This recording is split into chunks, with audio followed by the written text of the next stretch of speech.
Hey guys, hope you are well. This is Bhanu Pratap Singh और Freedom's finance signing off. दोस्तों, आशा करता हूँ आप सब लोग बहुत अच्छे होंगे।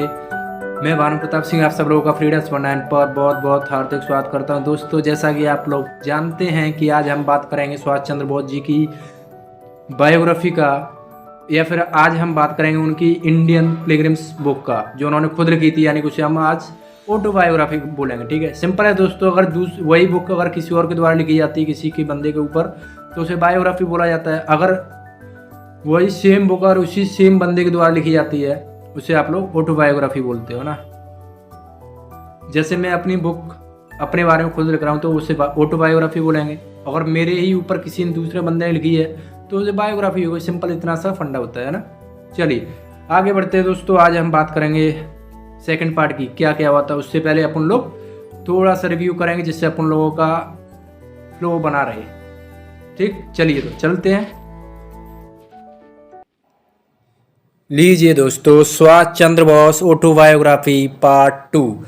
अच्छा यार दोस्तों, आपसे मेरे बड़े भाई जो भी हैं उनसे ये कहना है कि अभी आप लोगों ने अगर फर्स्ट पार्ट नहीं देखा है इनकी बायोग्राफी का, तो प्लीज़ आप पहले उससे देखिए, उसके बाद इसे देखिए, क्योंकि अच्छे से समझ में जब ही आएगा भाई, है ना। तो चलो बात करते हैं थोड़ा बहुत। अच्छा, अपना जिन्होंने बच्चों ने नहीं देखा है तो ऐसा भी कर सकते हो आप लोग कि उसे बाद में देख ले। मैं थोड़ा फ्लो बना देता हूँ आपको लोगों का, है ना। जिससे क्या होगा कि आप लोगों का एक फ्लो बना रहेगा। जिस प्रकार से पार्ट 1 चल रहा था, अब उसका पार्ट 2 के साथ में मैं रिलेट कर देता हूँ उसे थोड़ा। इसके लिए मैं थोड़ा आपका 5 मिनट लूँगा। ठीक, चलो अब उसमें आपका रिवीजन कराता हूँ मैं 5 मिनट में आपको, जो आपने पहले पार्ट में पढ़ा था वो पूरा। तो दोस्तों, जैसा कि आप लोग जानते हैं, हम बात कर रहे थे एक Indian great freedom fighter Subhash Chandra Bose, है ना। इनका जन्म आप लोगों को पता ही है भाई, कहाँ पे हुआ था। कटक के बांग्ला प्रेसिडेंसी, उड़ीसा की जो प्रेसिडेंसी थी वहाँ पे हुआ था, है ना। लेकिन पहले जो आपका बंगाल था उसी के अंदर आता था भाई, है ना। और इनका जन्म आपका 23 जनवरी 1897 में हुआ था भाई। ठीक है, और इनकी जो मृत्यु थी दोस्तों वो आपकी 18 अगस्त 1945 को हो जाती है। वो एक इंसिडेंट है यार, उसका कोई पक्का नहीं है कि उसी प्रकार से हुई थी। उसके डिटेल में बात करेंगे बाबा आगे, है ना। चलिए अब देखते हैं भाई साहब, भारत की जो मतलब स्वतंत्रता थी उसमें सबसे बड़े नेता उभर के आए कौन थे? सुभाष चंद्र बोस। ठीक है, और जब आपका भाई साहब विश्व युद्ध दूसरा चल रहा था, तब उन्होंने भाई साहब पूरा अंग्रेजों की बैंड बजा के रख दी थी। ईंट से ईंट बजाने का पूरा काम किया था किसने? सुभाष चंद्र बोस ने। और इनके प्रतिद्वंदी यानी कि इनका जो समर्थन नहीं किया था वो आपके, जैसा कि आप लोग देख पा रहे हो यहाँ पे पिक्चर में, महात्मा गांधी, है ना। उस समय में यार क्या होता कि अगर महात्मा गांधी अगर इनका थोड़ा भी अगर सपोर्ट करते तो शायद जो आपका इंडिया है वो आपका 4 से 5 साल पहले ही आज़ाद हो चुका होता। लेकिन उन्होंने तो ऐसा किया नहीं। पता नहीं उनके कोई पर्सनल रीजन रहे होंगे। उनका फिलॉसफी थोड़ी अलग थी और सुभाष चंद्र बोस की फिलॉसफी थोड़ी अलग थी, है ना। चलो आगे बढ़ते हैं। इनका नारा कौन सा था भाई साहब? जय हिंद, है ना। और आज हम उनके स्लोगन की भी बात करेंगे दोस्तों। तुम मुझे खून दो, मैं तुम्हें आज़ादी दूंगा। क्या बात है दोस्तों, है ना। इनको आज देखें, इन्होंने जब आपका फॉरवर्ड ब्लॉक के लिए स्थापना की थी ना, उसके बाद जब आपकी आज़ाद हिंद फौज को मोटिवेट करने के लिए उन्होंने बोला था भाई साहब, ये कहाँ पे बोला था? जापान में। बिल्कुल जापान में बोला था। और किसके खिलाफ भाई साहब? जापान में कौन था हिटलर वो उस समय, जानते हो ना। बहुत तगड़ा यार उस समय वो चल रहा था वहाँ पे ना। चलो फिर भी कोई नहीं। और हिटलर्स के भी सामने मतलब जो आपके जर्मनी के बहुत क्रूर शासक रहे थे, लेकिन जर्मनी के लिए तो हीरो थे भाई, लेकिन हमारे लिए तो क्रूर ही थे। ठीक है, चलिए उनके बारे में आज हम लोग पढ़ेंगे। तो आज और उन्होंने जो अध्यक्षता संभाली थी भाई साहब आपकी 1938 में, कहाँ पर, कहाँ की हुई थी भाई साहब? बताइए ज़रा, है ना। वैसे तो आज आप लोग पढ़ोगे ही हरिपुरा के बारे में पूरा डिटेल में, कोई दिक्कत नहीं। चलो चलिए नेक्स्ट है आपका भाई साहब, उनके जो फैमिली थी, कितने बच्चे थे भाई साहब टोटल मिलाकर? इनके पिताजी का नाम बताओ और इनकी माताजी का भी नाम कमेंट सेक्शन में लिखो भाई साहब। और फैमिली में टोटल मेंबर कितने थे? और सुभाष चंद्र बोस जी का सबसे अच्छा नाता किसके साथ था, वो आप लोग कमेंट सेक्शन बॉक्स में लिखिए। जिन्होंने अगर पार्ट फर्स्ट देखा है वो तो लिख पाएंगे, अगर जिन्होंने नहीं देखा है भाई साहब प्लीज़ हाथ जोड़ के विनती है पहले पार्ट फर्स्ट को देखिए और तब आप लोग पार्ट सेकंड को जरिए देखिए। क्योंकि भाई देखो, जब आप लोग किसी स्टोरी होती है, एक कहानी है तो भाई, है ना, है कि नहीं। अब अगर कहानी को आप लोग एक लय में जब तक नहीं सुनो, अब मूवी होती है सिंपल, अगर मूवी को आप लोग बीच में से देख रहे हो तो मेरे को नहीं लगता है वो सही से समझ में आ पाएगी एज कम्पेयर टू अगर आप लोग उसे शुरुआत से देख रहे हो ना। तो प्लीज़ पहले जिन्होंने नहीं देखा है वो जाके देखिए भाई, है ना। बस इतना छोटा सा तो काम है यार, कर लो ना। चलो फिर देखेंगे उनका, आप लोगों ने देखा कि भाई साहब उनकी जर्नी हुई थी फ्रॉम एजुकेशन टू आईसीएस, और आईसीएस को लात मारने वाले व्यक्ति थे भाई साहब ये, है ना, लात मारकर भगा दी थी, है ना। चलिए, तो ये यहाँ तक हम लोगों ने आगे अपना जो भी पढ़ा था, और उसमें थोड़ा बहुत हमने पढ़ा था कि जो सुभाष चंद्र बोस जो आपकी 26 जनवरी 1931 को जो सुभाष चंद्र बोस जी थे, उन्होंने कोलकाता में अपना राष्ट्रीय ध्वज फहराया था, और आपको जो उनको अंग्रेज सरकार थी उनको काले झंडे भी दिखाए थे। यहाँ तक हमने पार्ट फर्स्ट में पढ़ा था, है ना। और भी बहुत सारे इंसिडेंट हुए थे, तो वो तो आपको तभी पता चलेगा भाई साहब जब आप पार्ट फर्स्ट को देखोगे जाके, है ना। चलिए, तो आज हम अपना शुरुआत करते हैं दोस्तों। चलिए, ऑटोबायोग्राफी पार्ट 2 सुभाष चंद्र बोस। मैं भानु प्रताप सिंह आप सब लोगों का फ्रीडम 19 पर स्वागत करता हूं। भाई साहब जिन्होंने सब्सक्राइब नहीं किया है चैनल को, please go and subscribe. 2 second का काम है भाई, 2 सेकंड में आप लोग सब्सक्राइब कर दोगे, है ना। और जो आप इसमें सुभाष चंद्र बोस जी की जो फोटो देख पा रहे हो ना भाई, उनका जो प्रेम विवाह हुआ था भाई साहब, उसका फोटो है ना। तो उन्होंने भी भाई साहब प्रेम विवाह किया था, है ना। चलिए, अब वैसे भी अभी तो कुछ ही दिनों बाद आपका वैलेंटाइन डे आने ही वाला है।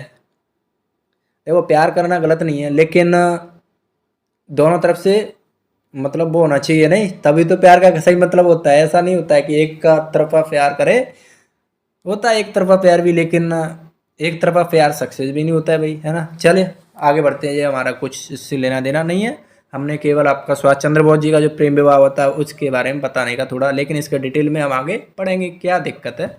चलिए, तो भाई साहब जिन्होंने अभी आपका सब्सक्राइब नहीं किया तो पहले प्लीज़ सब्सक्राइब योर चैनल यार, ये आपका ही चैनल है यार। चलो स्टार्ट करते हैं अपना। तो आज हम बात करेंगे दोस्तों, शुरुआत करते हैं अपनी कारावास से। इनको मतलब जो आपकी जेल हुई थी वो पूरी जीवन में कितनी बार हुई थी, है ना, वो आप लोग देखोगे। नेक्स्ट आप लोग देखोगे भाई साहब इसमें कि इन्होंने मतलब किस प्रकार से मतलब इनके महात्मा गांधी जी के साथ में रिलेशन खराब हुए, और अंग्रेजों से भी मतलब महात्मा गांधी के साथ तो बड़ा इंटरेस्टिंग है भाई, है ना, आज लोग देखेंगे। और अंग्रेजों का तो भाई साहब उन्होंने ईंट से ईंट बजाने का पूरा काम किया था भाई, है ना। चलिए देखते हैं आज, है ना। तो कारावास में क्या होता है कि बाबा इनके अच्छा पूरे जीवन में जो भी इनका पूरा कारावास हुआ था वो केवल 11 बार हुआ था, है ना। 11 बार इनको जेल जाना पड़ा था। पहली बार जेल कब गए थे भाई साहब, देखो पहली बार जब जेल गए थे भाई साहब, इनको पहली बार जेल हुई थी आपकी 16 जुलाई 1921। वैसे 16 जुलाई मेरा बर्थडे है ना, और 16 जुलाई को ये सुभाष चंद्र बोस जी को जेल होती है, एंड 1921 में ये जेल जाते हैं आपको, और उनको 6 महीने की कारावास होता है वहाँ पे। उसके बाद क्या होता है, चलो वहाँ से तो रिहा हो जाते हैं, छोड़ देते हैं भाई 6 महीने के बाद। आगे क्या होता है, जैसे ही आपकी 1925 आता है तो गोपीनाथ शाह नामक एक क्रांतिकारी होता है ना।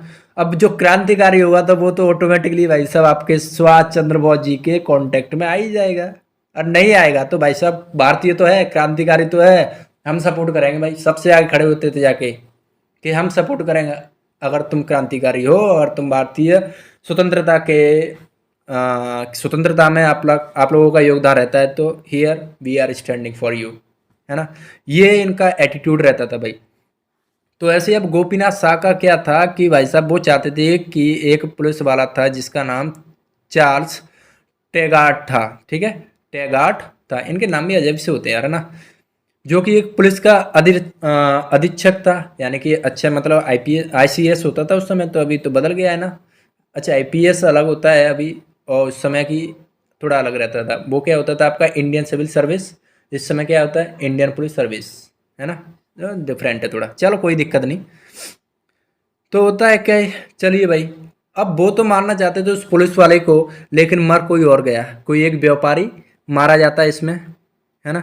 अब व्यापारी साहब तो मारे जाते हैं, तो क्या होता है कि जैसे ये पकड़े जाते हैं भाई साहब, वो अब पकड़े गए आपके गोपीनाथ साहब, तो उनको फांसी की सजा दे दी जाती है। फांसी की सजा होते ही क्या करते हैं कि सुभाष चंद्र बोस जी जाते हैं और अंग्रेज सरकार से विनती करते हैं कि मेरे को इनके शव दे दी, जिससे मैं भारतीय संस्कृति के हिसाब से इनका अंतिम संस्कार कर सकूं।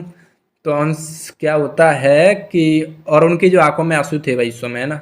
तो अंग्रेजों का पूरा डाउट जा रहा था कि कहीं सुभाष चंद्र बोस जी ने ही तो उन्हें भेज दिया भाई, है। चलो भाई तो उनका डाउट भी जायज़ था, है ना। और लेकिन उनकी तो भावनाएं थी भाई, वो तो उनसे जानते तक नहीं थे उस समय यार, है ना।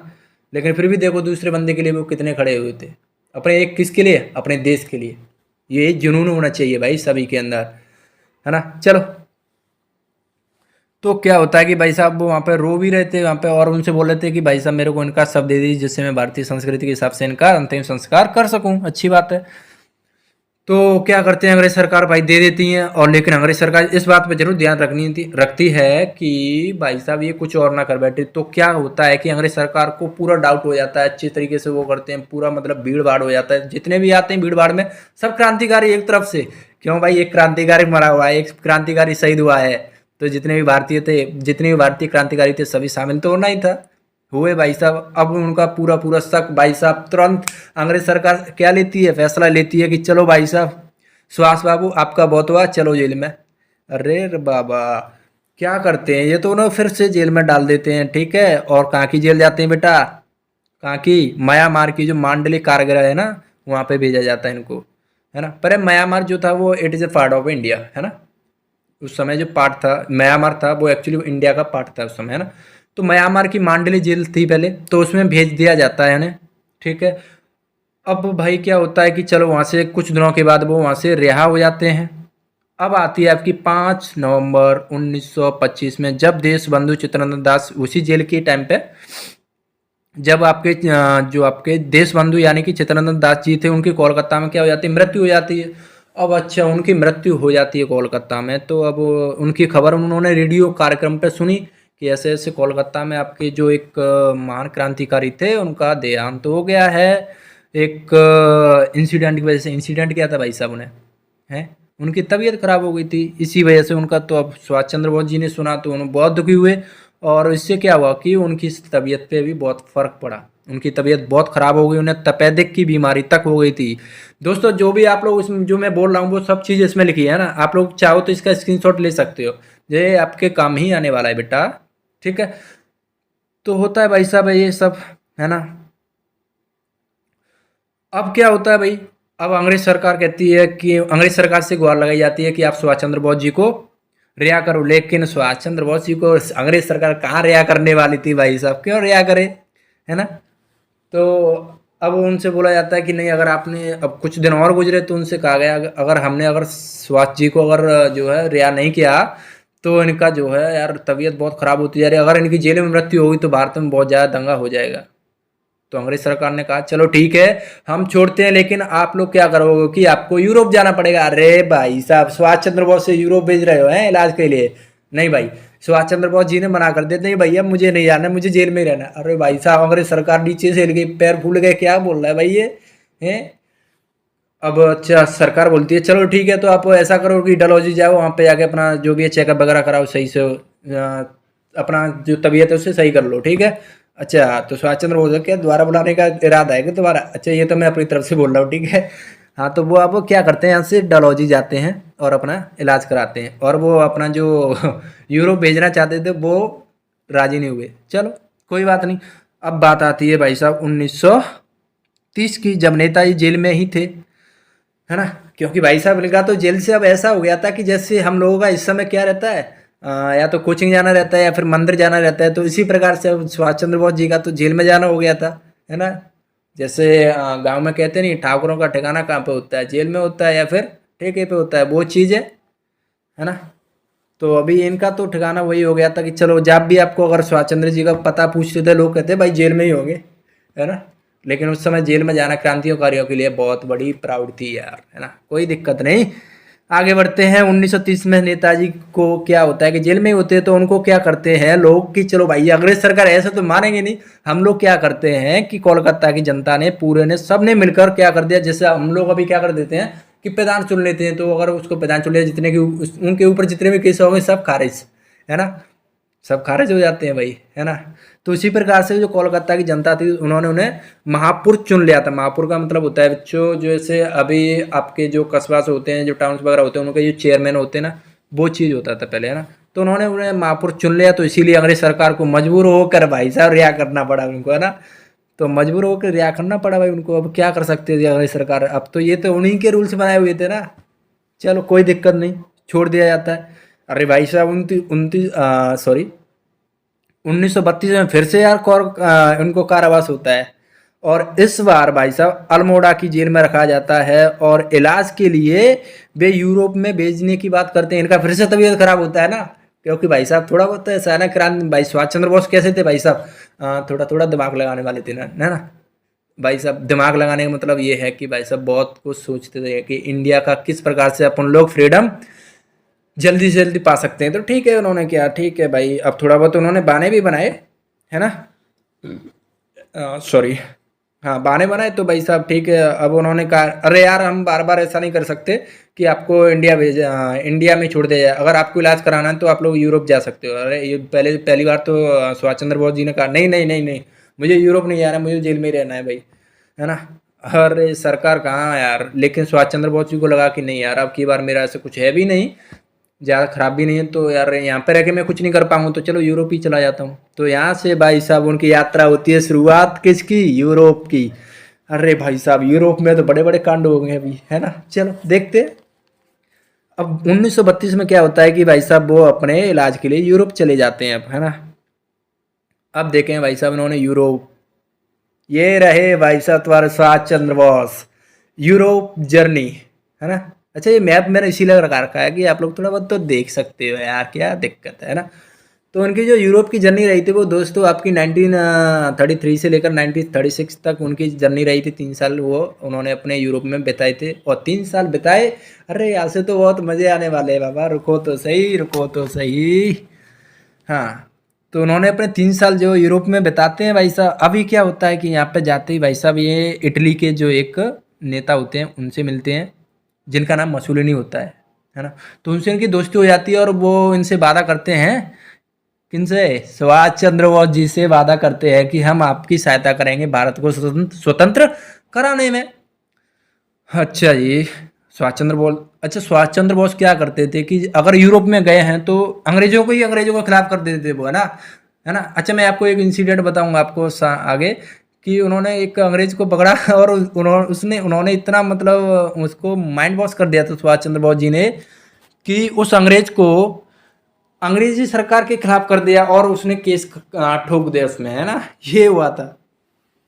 चलो आगे बढ़ते हैं, तो है ना। तो उनकी मसूलिनी जो इटली के एक नेता थे, मशहूर नेता थे, जिस प्रकार से आपके सुभाष चंद्र बोस इंडिया में नेता था, उसी प्रकार से आपके मसूलिनी साहब इटली के एक नेता थे, बहुत अच्छे। उन्होंने बोला कि हम आपको ये वादा करते हैं कि हम इंडिया को स्वतंत्र कराने में आपका जितना भी हमसे हो पाएगा हम आपकी हेल्प करेंगे। ठीक है, आगे बढ़ते हैं भाई साहब यहाँ से। और क्या होता है आपका ये आयरलैंड के भाई साहब, क्या आयरलैंड के एक और नेता से मिलते हैं, क्योंकि भाई साहब इनको पता है इंडिया को कुछ भी कर आयात कराना है मेरे को, कैसे भी कराऊं, साम दाम दंड भेद कैसे भी तो माने ये अंग्रेज। अरे भाई साहब क्या बात है, इनकी तो बात ही लगे यार, है ना। चलो आयरलैंड के नेता से मिलते हैं, जिनका नाम होता है भाई साहब आपका बलेरा, है ना। और उनके अब क्या होता है भाई साहब उनसे भी अच्छी खासी उन्होंने अपनी दोस्ती कर ली अभी, है ना। उनके अच्छे दोस्त बन गए। अब डी बलेरा के भाई साहब अपने घर पे बुलाने लगे यार। अरे भाई साहब क्या नाश्ता चलता है ना, अभी तो दोस्तों वाली पार्टी चल रही है भाई साहब, क्या बात है ना। अभी आगे क्या होता है कि जैसे ही अब जिन दिनों नेताजी अभी यूरोप में ही थे उस समय, तो उसी समय क्या होता है कि अभी अच्छा नेहरू जी की जो पत्नी थी वो भी उस समय आपकी कहाँ पे थी, यूरोप में। अब यूरोप में भाई साहब क्या होता है कि यूरोप के जो ऑस्ट्रिया था, तो उसमें उनकी पत्नी जो कमला नेहरू थी, जवाहरलाल नेहरू की पत्नी कमला नेहरू थी, तो उनका वो यार वहाँ पे देहांत हो जाता है। तो अभी सुभाष चंद्र बोस जी को पता चलता है कि अच्छा वहाँ पे जो जवाहरलाल नेहरू हैं उनकी पत्नी का निधन हो गया है ना। तो वहाँ पे जाते हैं, उन्हें अच्छे से श्रद्धांजलि वगैरह देते हैं। और तो वहाँ पे वो मिलते हैं किनसे, जवाहरलाल नेहरू से। तो उनसे पूछते हैं कि भाई साहब और क्या चल रहा है इंडिया में, बहुत कुछ मतलब बातें होती हैं। ये सब बातें उनको जवाहरलाल नेहरू को बताते हैं, खुद जवाहरलाल नेहरू बताते हैं अरे आपकी बहुत कमी खल रही है, अगर आप वहाँ पे होते तो और भी अच्छा हो सकता है। उन्होंने कहा ठीक है कोई नहीं, हम जल्दी पहुँचेंगे इंडिया में। क्या बात है ना। चलो आगे। अब यहाँ से तो वो चले जाते हैं। अब इसके बाद उनकी मुलाकात होती है भाई साहब सरदार वल्लभ भाई पटेल के भाई, किससे, विट्ठल भाई पटेल से, जो कि सरदार वल्लभ भाई के पटेल भाई थे। सरदार वल्लभ भाई पटेल जी के भाई थे कौन, विट्ठल भाई पटेल, है ना। अब उनसे मुलाकात होती है। अब देखो दोस्तों यहाँ से क्या होता है कि उनकी मुलाकात होती है उनसे, विट्ठल भाई पटेल से। तो इन दोनों को अब बातें होती हैं इन दोनों के बीच में, जो मंत्रणा होती है भाई साहब, विश्लेषण निकालते हैं इंडिया को किस प्रकार से अपन लोग यहाँ से बैठकर सहायता कर सकते हैं। क्योंकि उन्हें पता था कि अगर हम लोग इंडिया में गए तो वो अगले साले हमें फिर से जेल में ही डालने वाले, और जेल से हम कुछ ज़्यादा कुछ कर भी नहीं पाते हैं, है ना। चलिए, तो वो क्या करते हैं कि उनकी जो उनकी बातें होती हैं, उनको एक प्रसिद्धि यहाँ से इस बात का उनको बहुत ज़्यादा मतलब प्रसिद्ध हो जाते हैं कि भाई साहब हर यूरोप वाले के मुंह पे ये होता है कि भाई साहब इंडिया के दो बंदे हैं जिन्हें, एक one of them is Subhash Chandra Bose, और दूसरा कौन से हैं आपके, विट्ठल भाई पटेल। ये इंडिया की फ्रीडम के लिए काम कर रहे हैं, तो हम लोग जो जितना हो सकता है हम लोग काम करेंगे उनके लिए, है ना। ये सब बातें, यही बातें आपकी सेम वहाँ पे हो रही थी इंडिया में कि ऐसे ऐसे कोई तो है जो इंडिया के बारे में सोच रहा है। अभी इंडिया में इतना कुछ नहीं हो रहा था कि इधर को गांधी जी वगैरह कुछ नहीं भाई, उधर को कुछ नहीं। अब पूरा फोकस यूरोप की तरफ था, है ना। लेकिन होता क्या है बीच में कि भाई साहब अब कुछ दिनों के बाद क्या होता है कि हाँ, ये बात और है कि जब इनकी बातें हो रही तो प्रसिद्ध क्यों हुए थे भाई, ऐसा भी क्या बोल दिया था भाई साहब, कुछ नहीं किया था। उन्होंने बोला था कि जितना जिन दोनों लोगों पे हो सका था इतना उन्होंने मिलकर दबा के एकदम महात्मा गांधी जी का विरोध किया, उनका नेतृत्व का विरोध किया। महात्मा गांधी का नहीं, उनका जो नेतृत्व था, उनकी जो विचारधारा थी आपकी महात्मा गांधी जी की, उनका विरोध किया। ठीक है, तो इसीलिए वो यार चर्चा में आ गए थे। लेकिन बाद में होता क्या है कि विट्ठल भाई पटेल जी की बीमार हो जाते हैं, तो उनसे उनकी तबीयत खराब बहुत ज़्यादा हो जाने के कारण मृत्यु हो जाती है दोस्तों। चलिए, अब मृत्यु हो जाती है तो उससे पहले क्या करते हैं विट्ठल भाई पटेल, क्योंकि दोस्ती तो भाई बहुत तगड़े हो गए थे भाई साहब सुभाष चंद्र बोस उनसे, विट्ठल भाई पटेल के। तो वो क्या करते हैं अपनी सारी की सारी संपत्ति भाई साहब सुभाष चंद्र बोस जी के नाम कर देते हैं। अब इधर को भाई साहब सरदार वल्लभ भाई पटेल को पता लगता है क्या कर दिया भाई इसलिए। अब सरदार वल्लभ भाई पटेल को पता चलता है कि भाई साहब मेरे भाई ने तो यार जिसकी जितनी प्रॉपर्टी थी सबकी सब सुभाष चंद्र बोस जी के नाम कर दी पूरी, है ना। अब अरे भाई साहब सरदार पटेल भाई साहब कहाँ मानने वाले थे, उन्होंने भाई साहब मुकदमा कर दिया, केस ठोक दिया उनके खिलाफ कि ऐसे ऐसे यार इन्होंने तो मेरी प्रॉपर्टी हड़प ली। अरे नहीं भाई, ऐसा तो नहीं हो सकता था। चलो, अब होता क्या है कि मुकदमा फाइनली जीतते आप कौन है, सरदार वल्लभ भाई Patel, one man of army, simple. ठीक है, अच्छा, दो फ्रीडम फाइटर, तीन फ्रीडम फाइटर, हम इस सब फ्रीडम फाइटरों की बातों में गिरे हुए हैं ना। उधर को गांधी जी की भी बात कर रहे हैं, जवाहरलाल नेहरू की भी बात कर रहे हैं, आपके भगत सिंह की बात तो नहीं की हमने ना। चलो कोई दिक्कत नहीं, उनकी बायोग्राफी आएगी ना भाई साहब, मजे आएंगे। चलिए आगे बढ़ते हैं। तो मुकदमा होता क्या है कि मुकदमा आपके सरदार वल्लभ भाई पटेल जीत जाते हैं, और महात्मा गांधी के जितने भी हरिजन थे उनमें बांट देते हैं। क्या बात है ना। देखो यार, आज के ज़माने में कोई भी अगर आपको फालतू का 10 रुपये देने के लिए तैयार नहीं है, लेकिन वो जिगरा भी होना चाहिए भाई साहब, बहुत जिगरा होना चाहिए कि अपनी पूरी भाई साहब संपत्ति हरिजन को इनाम कर दी थी उस समय। क्या बात है, ऐसे बंदों के बारे में पढ़कर यार अंदर से कुछ अलग ही फीलिंग होती है। क्या बात है, हमें अपने आप पर गर्व होता है कि हम इंडियन हैं, हम कह सकते हैं गर्व से हम भारतीय हैं, है ना। और आप लोग इनकी बायोग्राफी अपने देखी कि नहीं भाई साहब, इनकी बायोग्राफी जाके देखो यार, क्या बात है इनकी, है ना। अगर ये नहीं होते तो बात ही अलग थी यार, इंडिया कुछ और ही होता आज इंडिया। देखो जाकर जिन्होंने नहीं देखी यार, क्या करते हो तुम लोग, है ना। चलो आगे बढ़ते हैं, फिलहाल जो भी है बहरहाल। चलिए, अब 1930 में होता क्या है कि उनको पता चलता है कि सुभाष चंद्र बोस को कि उनके पिताजी की मृत्यु हो गई। भाई साहब इनके यार जब भी काम करने जाते कोई ना कोई मृत्यु जरा हो ही जाती है। है ना। तो अब 1930 में 34 में इनको पता चलता है कि इनके पिताजी का देहांत तो हो गया है। इनको पता चलते ही भाई साहब कराची की फ्लाइट पकड़ते हैं, सीधा कोलकाता पहुंचते हैं और पुलिस वाले इनको धर्म करते हैं जेल में। क्या बात है यार कि उनको अंग्रेजों को पहले से ही पता था कि भाई साहब सुभाष चंद्र बोस जी आ रहे हैं, अगर ये बाहर निकले तो भाई साहब 100% दंगा होना है भाई साहब, क्योंकि भाई साहब इनकी फैन फॉलोइंग बहुत तगड़ी थी। ये जहाँ से भी निकलते थे ना भाई साहब भीड़ पीछे हो जाती थी। तो ऐसे हमें भी बनना है, हमें इनसे बहुत कुछ सीखना चाहिए यार, है ना। चल, तो इनके जैसे पता चलता है कि भाई साहब इनके पिताजी की मृत्यु हो जाती है, वो कराची के लिए फ्लाइट कराते हैं। अंग्रेजों को पता चलता है अच्छा सुभाष चंद्र बोस आ रहे हैं, चलो भाई साहब लग जाओ काम पर, है ना। तो अब वो जैसे कराची से अपना लाहौर के लिए आते हैं, हाँ लाहौर के लिए, फिर वहाँ से अपना कोलकाता के लिए फ्लाइट पकड़ते हैं। वहाँ पे वेट कर रहे हैं। सुभाष चंद्र बोस जी को तो पता था कि कहीं ना कहीं ये ऐसा काम हो सकता है ना। और वही हुआ, वो तो लेकिन ये सोच रहे थे कि चलो अभी ये अंग्रेज हैं भाई साहब, ऐसा नहीं करेंगे, पिताजी की मृत्यु हुई है तो चलो। तो वहाँ से वो तो सोच रहे थे कि भाई साहब घर वाले कोई ना कोई होंगे, लेकिन वहाँ पे तो पुलिस वाले इंतजार कर रहे थे। अब सुभाष चंद्र बोस कह रहे हैं यार यार क्या कर दिया उन्होंने मेरे साथ में, है ना। चलो तो भाई साहब वो फिर से उन्हें जेल में ले जाते हैं, क्या भाई साहब, और वापस में जेल ले जाके वापस यूरोप छोड़ देते हैं। भाई साहब तुम वापस यूरोप जा, हमें तुम नहीं चाहिए यहाँ पे, बिल्कुल नहीं चाहिए। तो भाई साहब क्या करते सुभाष चंद्र बोस, दोबारा चले जाते यूरोप। चलो भाई जैसे तुम्हारी इच्छा, अब मेरे जाने से वहाँ पे कुछ ऐसा भी होने वाला तो नहीं है कि मेरे पिताजी जिंदा हो जाए। चलो आप लोग चाहते हो तो हम चले जाते हैं। अच्छा अगर जेल में अगर नहीं जाते तो भाई साहब जेल में जाना पड़ता, तो जेल में से वैसे भी नहीं कुछ भी होने वाला था। तो इससे अच्छा तो ये होता ना कि आप लोग अगर देश के कुछ करना चाहते हो तो आप लोग यूरोप से जाकर वो जो काम कर रहे थे वो ठीक था ना, तो इसीलिए वो यूरोप चले जाते हैं। अच्छा अब यूरोप में चले जाते तो ऑस्ट्रेलिया पहुंचते हैं। ऑस्ट्रेलिया में भाई साहब गए, भाई साहब यहाँ पे तो भाई साहब कुछ और ही होने वाला था ना।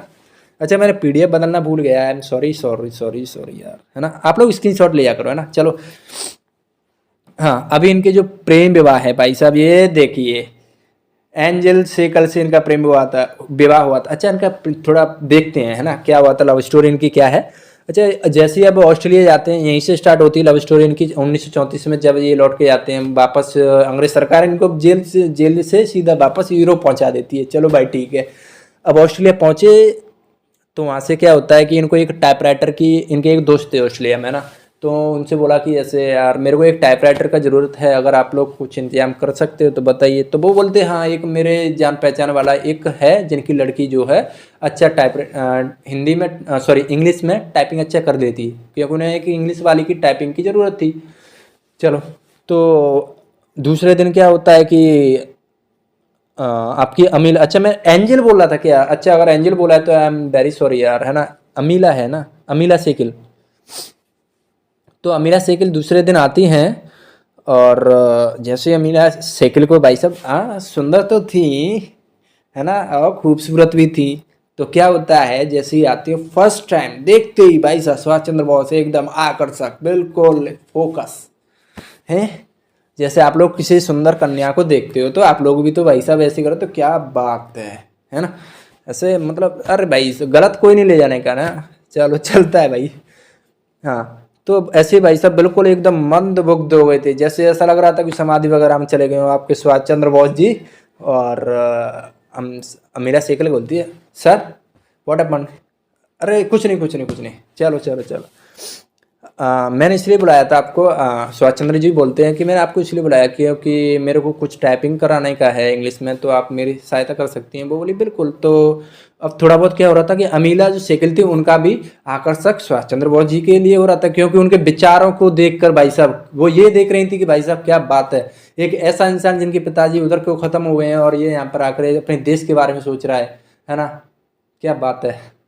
इनके यार विचार ही ऐसे थे कि हर कोई इनको एक बार देख लेता ना, इनके विचारों से यार मर जाता है, इनके लिए कोई दिक्कत नहीं। चलो तो इस प्रकार से इनकी कहानी शुरू होती है, प्रेम कहानी, है ना। धीमे धीमे करके आपकी प्रेम कहानी थोड़ी थोड़ी क्या होती है, अरे भाई साहब समझ गए, अरे शादी में बदल जाती है ना। और शादी भी किस प्रकार से की, क्योंकि भाई साहब उसमें क्या हो रहा था कि ऑस्ट्रिया में आपके उधर भी तो वो चल रहा था कि भाई साहब कौन सा विश्व युद्ध है ना। तो जर्मनी वाले कहाँ छोड़ने वाले थे, उनको लगा रहा कि यार ये हिटलर ने मारने वाला नहीं है ना, हिटलर मारने वाला नहीं है ना। तो हिटलर के मतलब उसके प्रभाव से बचने के लिए क्या करते हैं कि भारतीय संस्कृति के साथ में अपना शादी सुभाष चंद्र बोस जी शादी रचा लेते हैं मतलब शादी कर लेते हैं यार, है ना, शादी कर लेते हैं एक मंदिर में जाकर, और इनको एक पुत्री भी होती है जिनका नाम क्या होता है बेटा, क्या नाम होता है, अनीता बोस, है ना। लेकिन अभी भी ये जिंदा है ना, ये बात आप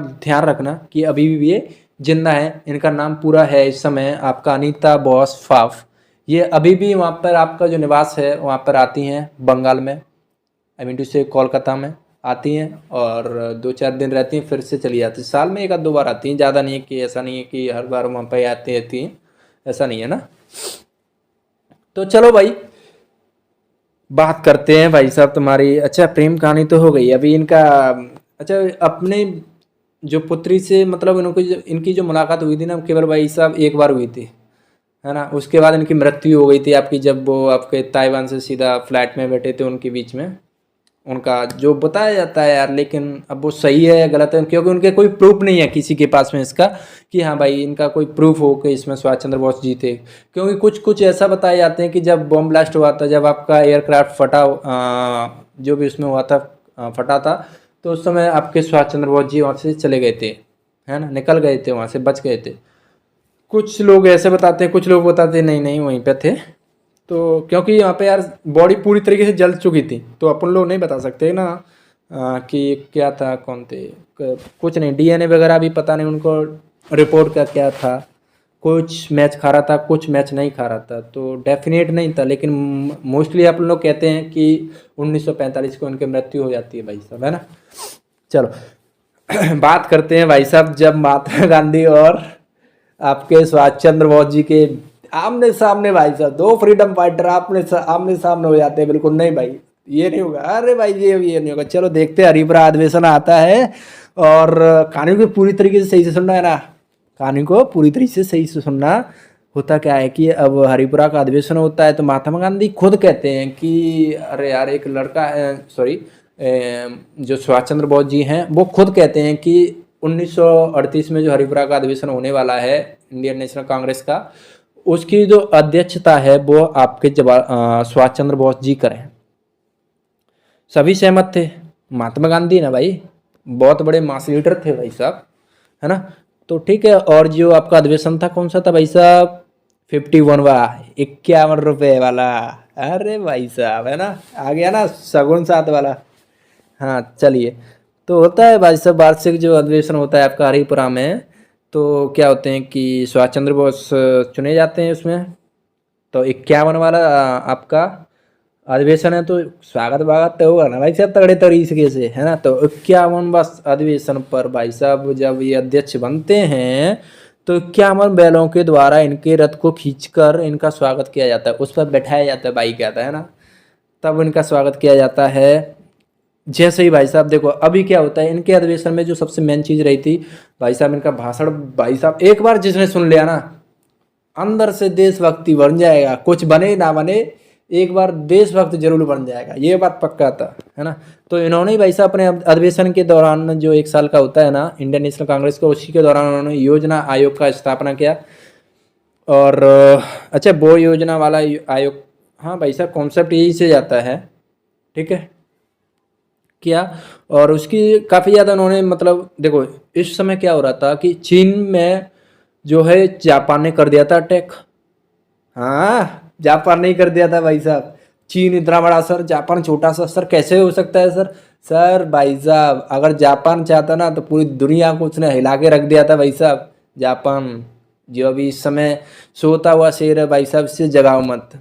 हम फिर भी उन्होंने कितनी बार चेतावनी दी, जैसे अभी चाइना अपना हरकत करता रहता है ना, उसे कितनी बार बोला जाता है भाई साहब ये हरकत मत कर मत कर, है ना। शिंजो अबे आते हैं काफ़ी बार बताते हैं भाई साहब हमें मत छेड़ो मत छेड़ो, है ना। अगर हम जाग गए ना तो पुराने जापानी हो जाएंगे। और भाई साहब उनकी टॉर्चर तो आप लोगों मैं बताऊंगा एक बार, एक दिन जरूर बताऊंगा इनके बारे में।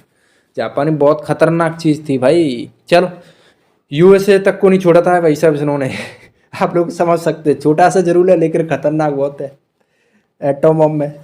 हाँ चलो जो भी है आगे बढ़ते हैं।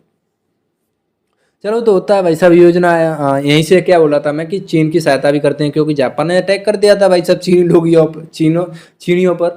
तो उनके क्या करते हैं वो मेडिकल जो जो भी आपके मेडिकल सहायता कर सकते थे उन्होंने की, और अपने जो सहयोगी थे उनको भी बोला भाई साहब जितना हो सके इनकी मेडिकल से इनकी सहायता करो। लेकिन चाइना ने क्या किया हमारे साथ, है ना, धोखा धोखा बहुत करता है यार, पता नहीं उसके पता नहीं फितरत थी यार क्या थी। लेकिन इस समय भाई साहब आप लोग कह सकते हो कि चाइना इस समय बढ़ता जा रहा है, बढ़ता जा रहा है। अपना इंडिया भी बढ़ रहा है, ऐसी बात नहीं है, अपना प्यारा भारत भी आगे बढ़ रहा है, डोंट वरीड अबाउट इट, है ना, चलो आगे। लेकिन यार उस तरीके से नहीं जिस प्रकार से चाइना बढ़ रहा है ना, ये थोड़ा सा दुख करता है यार, क्योंकि इंडियन है यार, क्या करें। दूसरे की तरक्की देखकर हम लोग खुश कहाँ होते हैं, इंडियन की फितरत है ना कि अगर आपका पड़ोसी अगर आगे बढ़ रहा है ना, अरे भाई साहब इधर को आग लगती है, इधर को आग लगती है। अगर आपका पड़ोसी आगे जा रहा है तो हम क्यों नहीं, ये नीचे आना चाहिए हमसे, ऐसा लगता है ना। तो इसी प्रकार से हमारा है भाई साहब, अगर इंडिया का है, अगर चाइना आगे बढ़ रहा है तो भाई साहब दर्द तो होना है ना, ये चीज़ है। चलो आगे बढ़ते हैं। तो जैसे ही अब अधिवेशन खत्म होता है तो अब 1939 का आता है भाई साहब त्रिपुरा वाला। यहाँ से भाई साहब थोड़ा गर्मा गर्म होगा, है ना। त्रिपुरा वाला त्रिपुरी वाला आपका अधिवेशन आता है 1939 में। होता क्या है कि अब इन्होंने जो कार्य 1938 में कर दिए थे कुछ ऐसे ऐसे कि महात्मा गांधी को उनकी विचारधारा थोड़ी अच्छी नहीं लगी। वो बिल्कुल भी सहमति नहीं दिखाते थे भाई साहब महात्मा गांधी इनके साथ में। कि जैसे ही आपका उसी समय क्या चल रहा था भाई साहब, अब वही सेकंड वर्ल्ड वॉर आने वाला है ना, तो उन्होंने बोला था कि भाई साहब सेकंड वर्ल्ड वॉर आना है तो अपन लोगों को अपने लोगों के पास अच्छा मौका है कि अंग्रेज सरकार को उखाड़ फेंकने का। उधर से तो जर्मनी इसको छोड़ने वाला नहीं है, इधर से हम भी अटैक करने को मतलब बोल दें इनको, इनके मतलब आंदोलन वगैरह अपना कार्यक्रम बहुत तेज कर दें तो अंग्रेज तो चुटकियों में गायब होने वाले हैं भाई साहब। लेकिन महात्मा गांधी का मानने वाले थे यार, मैं नहीं मानूंगा, I am not satisfied with you man. Mahatma Gandhi ने सिंपल बोल दिया, अरे क्यों नहीं हो सकते यार यही।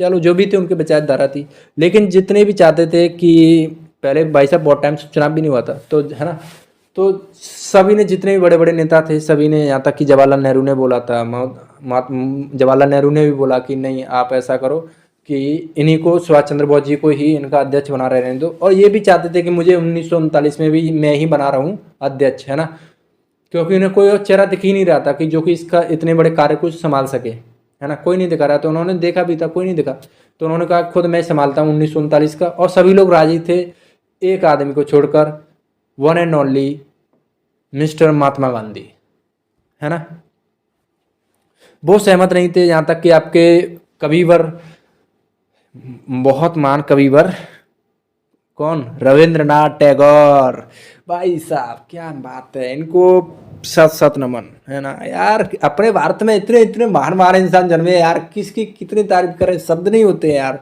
है ना। उधर को पकड़े तो भाई साहब जवाहरलाल नेहरू देखो, तो सुभाष चंद्र बोस देखो, महात्मा गांधी देखो, भगत सिंह देखो, चंद्रशेखर आजाद देखो, क्या बात है भाई साहब। तुम्हें प्राउड होना चाहिए कि यू आर इंडियन यार। चलो आगे बढ़ते हैं। अब हरिपुरा का तो होता है भाई साहब, चलो निकल जाता है पूरा, सॉरी यार मैं हर बार भूल जाता हूँ यार उसे। तो अब महात्मा गांधी कहते हैं नहीं भाई हम आपको अध्यक्ष नहीं बना पाएंगे। तो यार वो बहुत ज़्यादा मतलब उनके सुभाष चंद्र बोस जी खूब विनती करते हैं, नहीं आप मुझे बना रहने दो, मैं देश को संभाल लूँगा ये यार। चलो अब क्या होता है, वोटिंग हो जाता है। वोटिंग काफ़ी टाइम के बाद होता है, उन्होंने अपना कैंडिडेट खड़ा किया, किन्होंने, महात्मा गांधी ने। कौन सा, सीतारमैया पट्टावा सीतारमैया, है ना। और सभी लोगों से बोल दिया कि भाई साहब अगर पट्टावा सीतारमैया हार हुई तो वो मेरी हार है, अगर इनकी जीत हुई तो भी मेरी जीत है ना, क्योंकि मेरे कैंडिडेट है, मैंने खड़ा किया है। इधर से उन्होंने सुभाष चंद्र बोस जी खड़े हो जाते हैं, चलो भाई मैं भी खड़ा हूँ। फिर भी क्या होता है पता है भाई साहब, सुभाष चंद्र बोस जी आपके जीत जाते हैं 203 वोटों के साथ में, 1570 वोट मिलती है इन्हें। और सीतारमैया पट्टावा सीतारमैया को जी को आपकी 1300 कुछ वोट मिलती हैं, ठीक है। और 203 वोटों का फर्क रहता है, आप लोग निकाल देना, कैलकुलेशन वाले बंदे हो ना भाई साहब, हैं। चलो निकाल लेना कितने वोट उन्हें मिले। तो क्या होता है कि यहाँ से तो जीत जाते हैं। अब वो खूब ज़्यादा उनके पैर पड़ते, विनती करते, नहीं अब मैं जीत भी गया हूँ, अब तो आप मेरा सपोर्ट करो, थोड़ा बहुत सपोर्ट कर दो। इससे क्या हुआ कि हम अगर अभी हाथ पैर में अगर सही से मार लेंगे तो हमें आज़ादी मिल ही जाएगी, क्योंकि उस समय युद्ध जो चल रहा था बेटा आपका 1939 का चल रहा था। तो उधर तो अंग्रेज एक तरफ तो जर्मनी के साथ में लड़ने के लिए तैयार हैं, एक तरफ यहाँ पे आपके किसके साथ में, इंडिया के साथ में कैसे लड़ेंगे ये भाई साहब, दोनों तरफ से मारे जाएंगे ये लोग, है ना। अगर हम लोग इधर से आंदोलन शुरू कर देते हैं, अरे भाई साहब महात्मा गांधी कहाँ तैयार हो रहे थे, नहीं मारने दे यार, है ना। यहाँ तक कि यार जब अधिवेशन का मतलब जब मीटिंग हुई तो वो आते हैं यार, बीमार हो जाते हैं भाई साहब, है ना।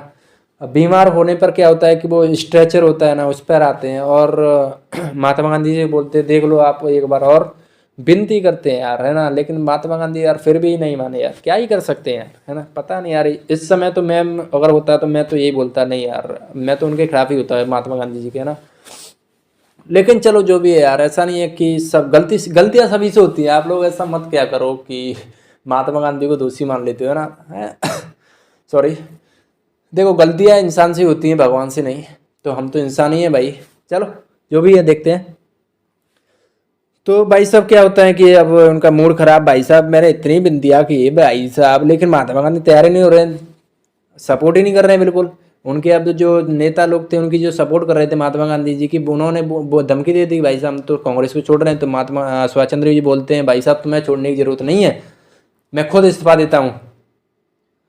तो सुभाष चंद्र बोस जी ने खुद इस्तीफा दिया वहाँ से, और उन्होंने वहाँ से जाकर इंडियन नेशनल कांग्रेस के अंदर ही फॉरवर्ड ब्लॉक की स्थापना कर डाली।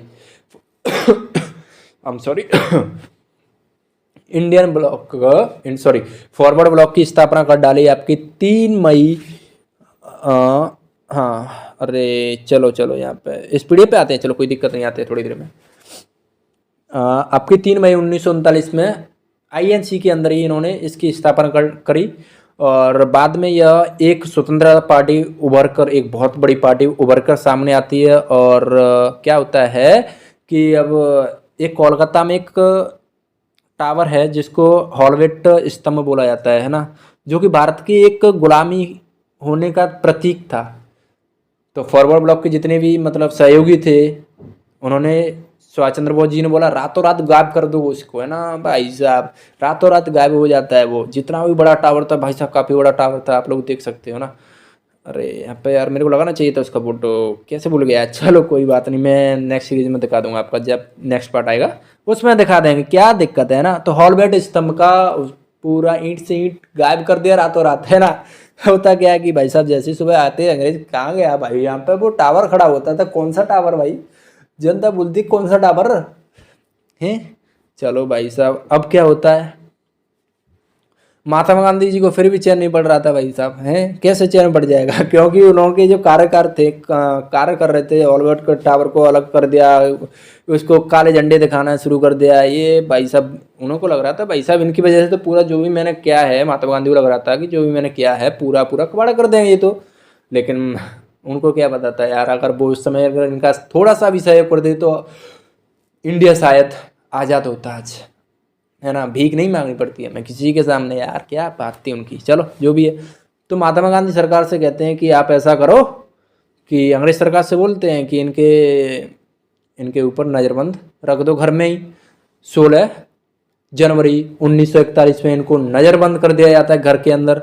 नज़रबंद का मतलब होता है बेटा घर के अंदर जो भी आपका घर है उसके अंदर 4-5 पुलिस वाले खड़े कर देंगे और उसे नज़रबंद कर देते हैं, ठीक है। तो वहाँ से भी अपने कहाँ रुकने वाले हैं भाई साहब, हैं रातों रात गायब हो जाते हैं। चलो वो पार्ट देखेंगे अपन लोग आगे। अच्छा चलो, तो ये गाड़ी थी जब भाई साहब वो वहाँ से अपने घर से निकल गए थे। ये आपकी सुभाष चंद्र बोस जी का घर है, आप लोग देख पा रहे हैं, है ना। अच्छा जी चलिए, जितनी बातें भी हमने की इनमें इसमें, ठीक है, सभी को आशा करता हूँ सभी को बहुत अच्छी लगी होंगी। कहानी में इंटरेस्ट भी आया होगा और आपने देखा भी होगा। कहानी के साथ साथ आपने काफ़ी ज़्यादा हिस्ट्री भी पढ़ी, है ना। आपने विश्व युद्ध के बारे में थोड़ा बहुत जाना और सिया के बारे में थोड़ा बहुत जाना। चलो, है ना। तो अब नेक्स्ट पार्ट इसका जल्द ही अपन लोग अपलोड करेंगे। और इस वीडियो को यार बहुत बहुत प्यार दो और थैंक यू फॉर वॉचिंग। इसमें जो लिखा है एंड सब्सक्राइब करना ना भूलना भाई साहब, इतना मेहनत करते हैं आप लोगों के लिए, आप लोग हमारे मोटिवेशन बढ़ाने के लिए थोड़ा तो सब्सक्राइब कर ही सकते हो, क्या दिक्कत आ रही है ना।